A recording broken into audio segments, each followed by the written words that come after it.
Welcome to this short segment from my full portrait tutorial where I demonstrate how I paint the nose. To paint the nose successfully, you first need to understand its simple structure and how this feature fits into the larger form of the skull. I begin by blocking in the shapes with the brush, separating light and shadow masses, as well as defining the background.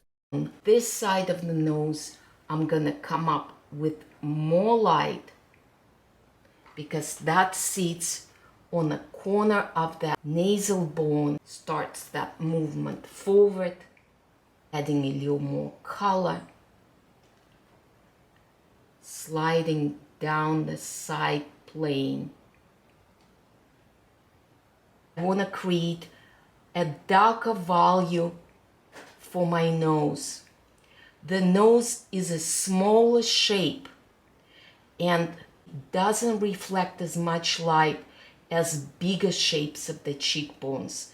So I want to just create a little bit more color and more darkness and slide it all the way down. Corner highlight here.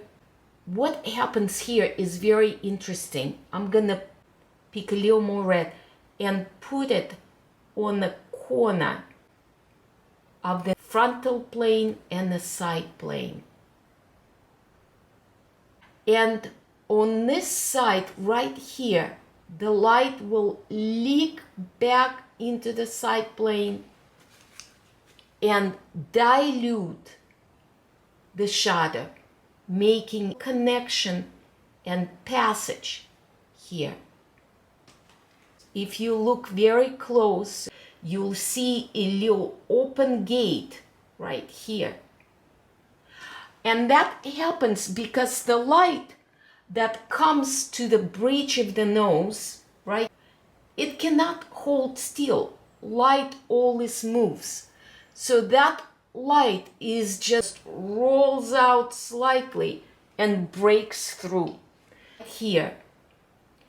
Make it subtle. Nose tends to be a very challenging feature. So let's simplify it. When you're painting your features, don't define them in your mind. Still paint abstract shape values at the edges. Don't think about painting nostrils or wings of the nose. Concentrate on the abstract quality of the shapes so you can paint more of the wholeness of the painting rather than its parts, and paint abstract movement of light that falls on the shape of the nose, with some planes receive more light, some planes receive less light, depending how they tilt it towards the light source. So that's what it is. The more abstractly you can think about your painting, the better your painting will become. The nose is the most protruded part, and the protrusion will be accomplished by form shadow of the bottom plane connecting to the cast shadow on the shape of the face. Soften this part. As long as the beginning of the cast shadow is sharp, that's all we want. Make sure you got a nice solid shape for your bottom plane of the nose. Define the nose bridge by putting cooler and lighter color on the corner of glabella, that keystone between the eyes and the nasal bone coming forward. Now the nasal bone is quite short. It has warm, soft cartilage that becomes a ball of the nose, and the wings of the nose becomes attached to that ball. Because it's a ball, make the edges soft. So notice how I soften that edge, even if I could soften more going back. So that's my hook of the nose. And even this, I could put a little bit more color. And where the wing of the nose attaches to the bowl of the nose, there will be a little bit of the light passing through. The nostril on a shadow shape will be darker. Sometimes you can just leave that mysterious. The nostril on a light side of the nose will be more colorful and lighter. So you can take and lighten this with just cadmium yellow and cadmium red. Make it a little bit lighter first, and then take a darker value, but still not black, but more red, and cut out the edge and the nostril. Transparent red oxide, and then just make this edge a little sharper and pull it down. And then we're gonna take this muzzle that is skin stretched over our teeth, and we're gonna slightly pull that inside of the nose like this, but preferably to be a little bit pinker so it comes in with more ease. And then we're gonna take the warmer red and we're gonna make that just attach better, give a little bit more color right here, and then pick up lighter value and define the side plane of this wing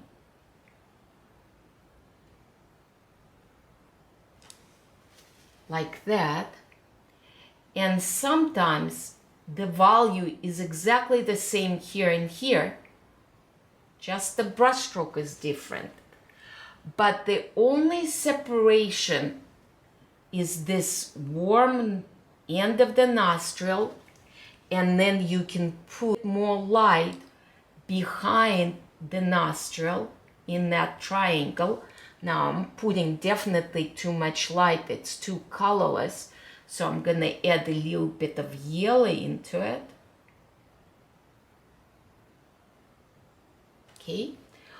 At the same time, I'm gonna take a little more pink and maybe even violet and create what we already tried to do, a side plane of that cheek. Softer edge here.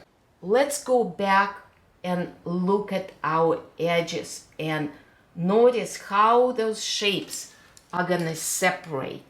We have a highlight on the corner of the nose. That highlight can be supported by a little more color underneath it. And that value becomes the edge of my nostril. So the next value I have is the darkest and the little sharpest value of my nostril. There is a little highlight on the sweeping of the nostril right here. And that's what forms the hook of the nose right here. And then this little hook of the nostril, of the wing of the nose, turns softly into it. So this is very soft edge here. And then there is a little bit more light, which I already put, but I'm just repeating myself to draw your attention. Little triangular light that separates this wing from the muzzle and the cheek from the muzzle. Warmer spot right here, very slight. I put it a little exaggerated. Now I'm gonna soften it.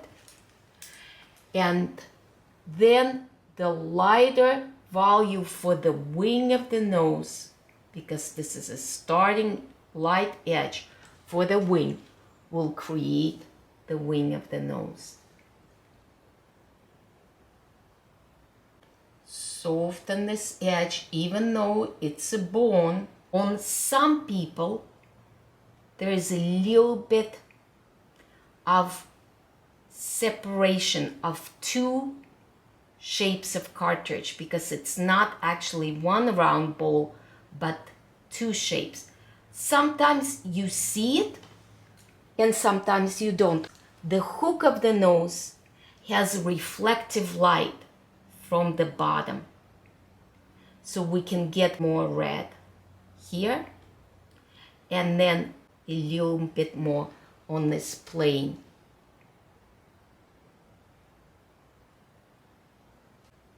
Make sure that the nose is symmetrical.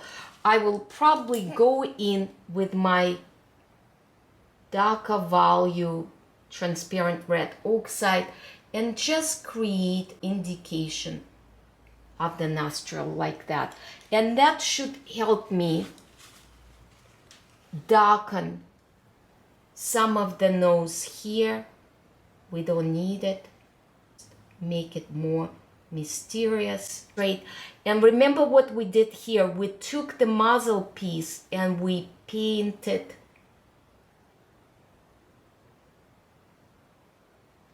across, and then we slowed down. Thank you so much for watching. If you enjoyed this video, check out my tutorials on the eyes and lips from the same playlist. Don't forget to share it with others. Thanks again.